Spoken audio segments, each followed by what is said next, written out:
Good morning, respected principal sir, teachers and my dear friends. My name is Ramandeep Kaur from class 11. आज मैं आप सभी को एक कहानी सुनाना चाहती हूँ जिसका नाम है गुरु का स्थान। एक राजा था, उसे पढ़ना व लिखना बहुत ही अच्छा लगता था। उसने अपने मंत्री से कहकर अपने लिए एक अध्यापक की व्यवस्था भी कर ली थी।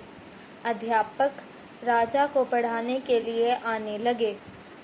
कुछ महीने बीत चुके थे, किंतु राजा को शिक्षा ग्रहण करने का कोई भी लाभ नहीं मिल रहा था। अध्यापक तो खूब मेहनत करते थे रोज, परंतु राजा को उस शिक्षा का कोई भी फायदा नहीं हो रहा था। राजा बहुत ही परेशान थे, परंतु वह जानते थे कि इसमें गुरुजी का कोई भी कसूर नहीं है। वे बहुत ही जाने माने प्रसिद्ध ज्ञानी थे। आखिर में एक दिन रानी ने राजा को सलाह दी कि वे स्वयं जाकर गुरुजी से यह पूछ ले। राजा एक दिन हिम्मत करके गुरुजी के पास चले ही जाते हैं। फिर वह पूछते हैं गुरुजी से कि यह सब क्या चल रहा है। मुझे कितना समय हो चुका है कि मैं आपसे शिक्षा ग्रहण कर रहा हूँ, परंतु मुझे इसका कोई लाभ ही नहीं हो रहा।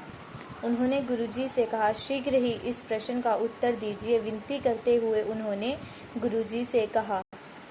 गुरुजी ने शांतिपूर्वक उन्हें सरल शब्दों में उत्तर दिया कि बात बहुत छोटी है राजन, परंतु आपको अपने बड़ेपन के अहंकार के आगे कुछ भी नहीं दिखाई दे रहा। माना कि आप बहुत ही बड़े राजा हैं, किंतु एक शिष्य से ऊपर उसका अध्यापक ही होता है।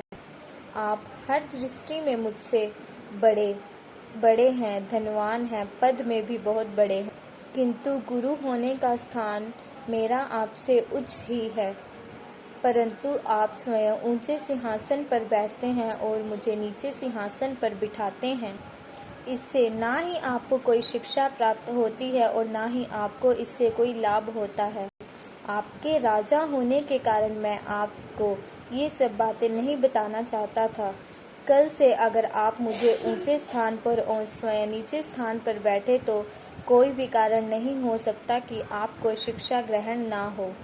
राजा ये सब बातें समझ गया और अपनी गलती को स्वीकार किया और गुरुजी से उच्च शिक्षा प्राप्त कर ली। अंत में हमें इस कहानी से यही सार मिलता है कि हम चाहें रिश्ते नाते पद या धन में कितने ही चाहे बड़े ना हो, हम चाहें रिश्ते नाते धन में क्यों ना कितने ही बड़े हों, गुरु जी से हमेशा नीचे ही रहते। अगर हम अपने अध्यापक की हर बात को मानते हैं तो हमें कोई भी मुश्किल का सामना नहीं करना पड़ता। और यहाँ स्थान का अर्थ ऊंचे या नीचे से नहीं, बल्कि हम अपने गुरु को अपने मन में क्या स्थान देते हैं इससे है।